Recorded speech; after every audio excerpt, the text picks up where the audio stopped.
പറഞ്ഞു അത് തന്നെ ഈ വീടിന്റെ പുറകെ കുറച്ച് റബ്ബർ ഉണ്ടത് അതുകൊണ്ടത് അങ്ങനെ പെണ്ണിനെ ഒന്ന് വിളിക്കും ഞാൻ കാണട്ടെ.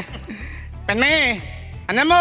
തുടങ്ങി അടുക്കളയിൽ നിൽക്കുമ്പോ ഉമ്മർത്ത് വരണം, ഉമ്മർത്ത് പോകുമ്പോ അടുക്കളയിൽ പോണം. ആരാ വന്നിരിക്കുന്നത് നോക്കിയടി. അയ്യോ ഇതാരാന്നേ? വേവിച്ചനാ.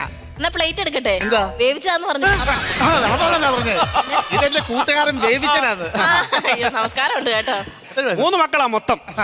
മൂത്ത മകൾ മൂന്നാറില ലീല. മൂന്നാർ തേയിലല്ലേ? കൊച്ചിന്റെ പേരാണ് ലീല. അവളെ എവിടാ കെട്ടിച്ചത്? രണ്ടാമത്തെ മകൾ പാടത്താ. അവളെന്തോ കൊക്കായിരുന്നു. പത്തനാപുരത്തിനടുത്ത് പാടം, അവിടാണ് കെട്ടിച്ചത്. പക്ഷെ ഈ മൂന്നാമത്തെ മോക്കെ കല്യാണമൊന്നും ആയില്ല. അവള് കാരണം വാതിൽ തുറക്കാൻ വയ്യ. എന്താ തട്ടി നിൽക്കുവാ, പുറ നിറഞ്ഞു നിൽക്കുവല്ലേ. അതുകൊണ്ട് നമ്മുടെ ജോസ് കുട്ടിക്ക് വേണ്ടി നമുക്ക് രണ്ടും കൂടി ഒന്ന് ആലോചിച്ചാലോ? എന്നാ ഞാൻ 2 ഗ്ലാസ് കാപ്പി എടുത്തോണ്ട് വരട്ടെ.